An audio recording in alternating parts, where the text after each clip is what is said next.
Today we're here with Jennifer Kolstad, Global Brand and Design Director for Ford. This is Amplify, a retail automotive podcast brought to you by Reuters Events and ASOTU.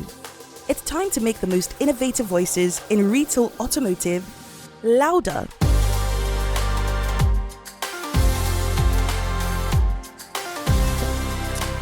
Well, Jennifer, it's a pleasure to sit with you today. Thanks for being here. Isn't that a vibe? Isn't that a vibe, the little intro music? It just kind of sets you right in the spot, right? Yeah, I like the voice. I like the tunes. Yeah, that's a good combo. Okay, so Global Brand Design Director, what do you actually do? Everybody wants to tell me about their Mustang and their Bronco and their issues and why they don't have their order, but that is not what I do. At all. Keep it to yourself. I handle the stuff that's outside of your car, so I don't design vehicles. That's Anthony Lowe and his team.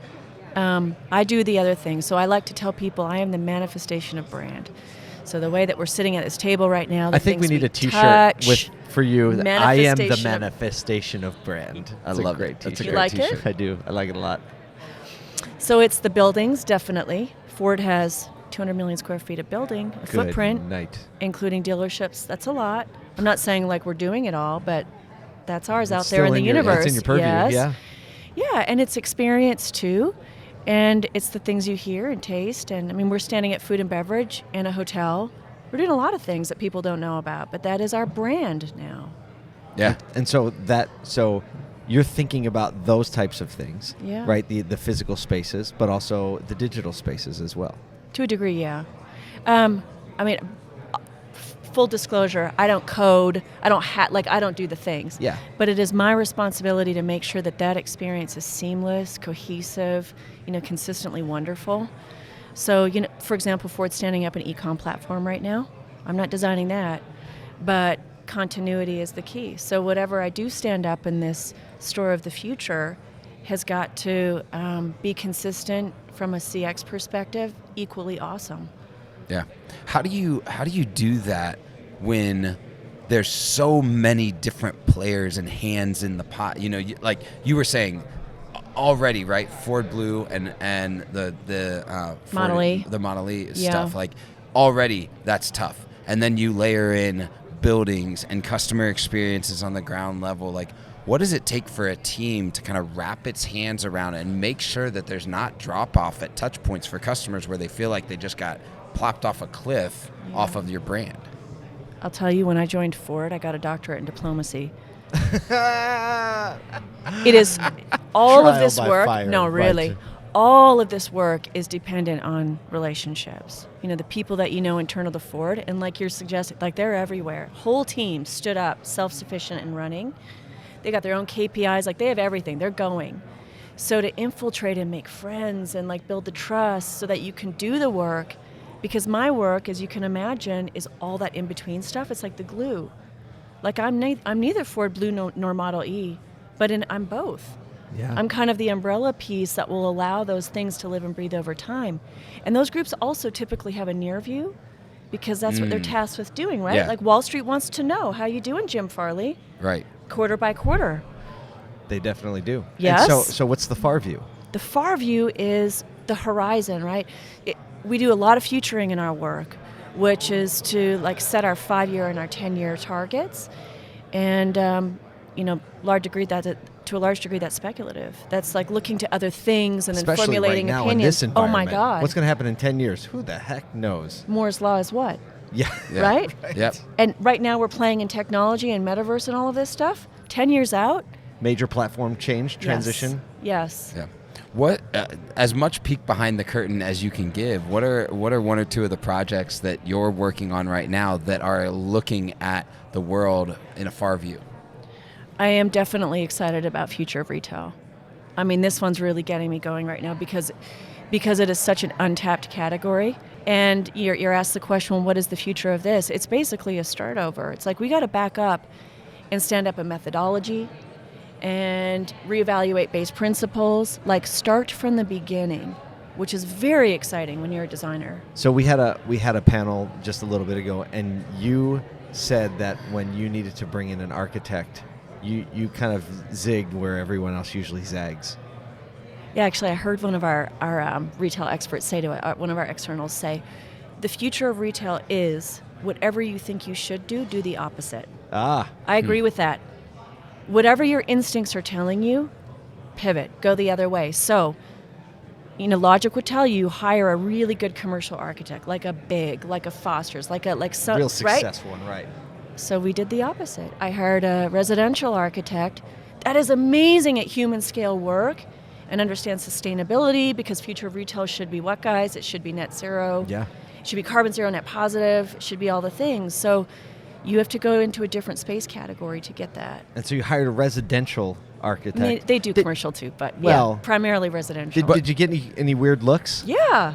And that's for thinking about the showroom experience? Yes. Or, yeah. It's not just an architecture solution, but that's just to illustrate one of the parts and pieces, do the opposite. Yes, yeah. So thinking about when you enter the new stores or the new concept, you're going to feel much more like you're at home than in some big glass building. Think about what happens today, and use your human science terms that I was talking about. So entry at this point is incredibly vulnerable and intimidating. It is inevitably a high or a double scale experience. So you as an individual step in, and it's like a piece of meat on the Savannah plane. Yeah. You're vulnerable, you're exposed. It is a predatorial environment. Right, you were talking about Maslow's hierarchy of needs, and then when you're at the bottom of that pyramid, you're just thinking survival. And in order for you to even get in the mindset of experience, surprise, and delight, you have to be far up in that pyramid. And you say right now, we're at the bottom. The mentality is when you walk in, you feel like the piece of meat. Something's going to get me. So what's the opposite of that experience? Being home, being comfortable. Come in. Can I get you a soda, a water, a drink, whatever it is, right? What I'm describing to you is called prospecting.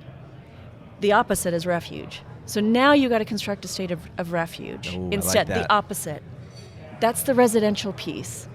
Scale compresses, you're sheltered and safe, and now the choice is yours, not the choice of someone else. That's what I mean. Yeah. You're sort of re-engineering this experience using science. Yeah. Well, I've been an advocate for a shrinking showroom that is much more homey and has a feeling where you are accepted. And I remember even as a kid, I this is a sticky memory in my head. As a kid, going shopping for a car with my parents. How old were you? Oh, probably 8 or 9. Okay. Right? We got a family van. Yep. Right? And I remember going into the store and just looking around and being that's a big desk. That's a big ceiling. I've never seen this before. And then it's 5 people with suits come out of an office, and I'm I never go anywhere with people with suits, right? And really intimidating. Where did they come from? They weren't there a second ago, but we're here now. So and they here seem they like are. they're a team because they're all such an dressed interesting the same. concept. Yeah. And then to go even further than just a smaller space. It's how does the space actually feel and invite me in? And you were talking about when we keep saying omni-channel, right?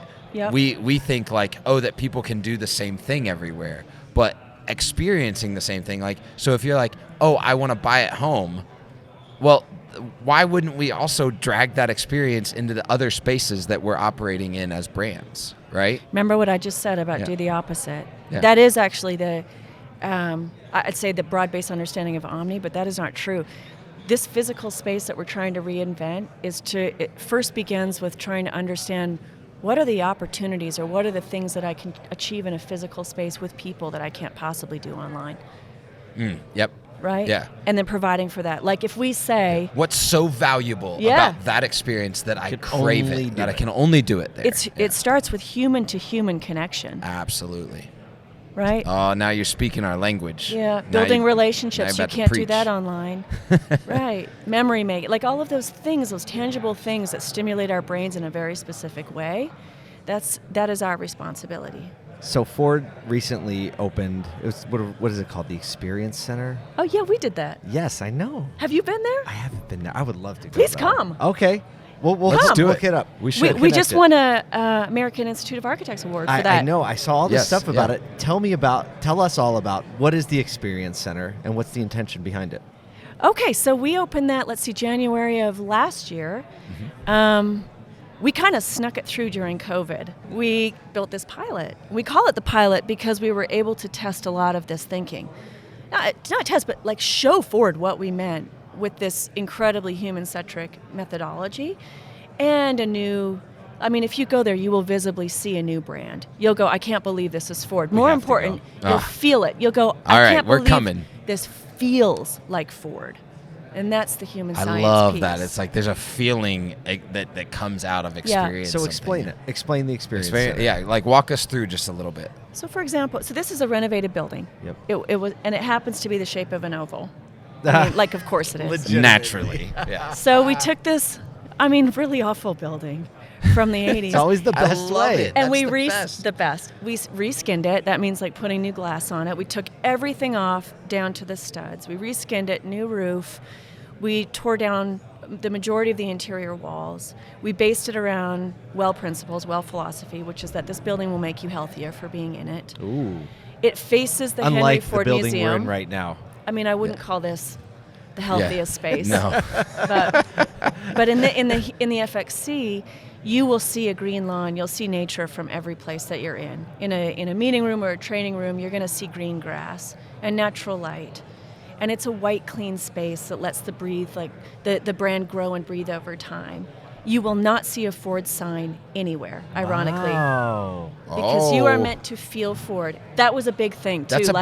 No. Where's the Ford badge? I'm so in on Right. that. That's Nowhere. what everyone asks. Can you make the logo bigger? Make the logo bigger, please. And how many? Can we put one here and here and here? No, but there brand are isn't none. a logo. Brand is a feeling. You're like, look at Google Earth. Look at Google Earth. It's the shape of an oval. You're Just in put it. it on the roof. Yeah. You're in it. You're in the logo.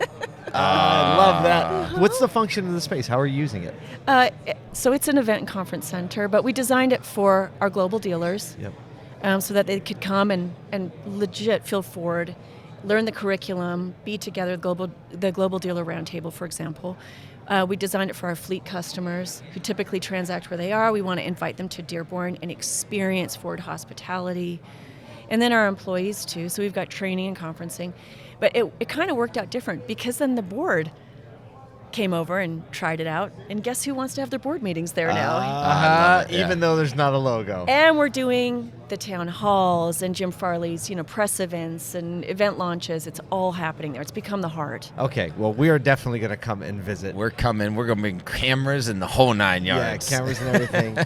Jennifer, thank you so much. I wish we had more time. We'll have to do this again. I'd love to. Really excited to learn about the future of Ford's brand and design. Thank you for being with us. My pleasure. Thanks for listening to the Amplify podcast, brought to you by Reuters Events and ASOTU. For more engaging episodes like this, subscribe or follow on your favorite podcast platform. You can learn more about our hosts, Paul J. Daly and Cal Mountsier, by visiting ASOTU.com.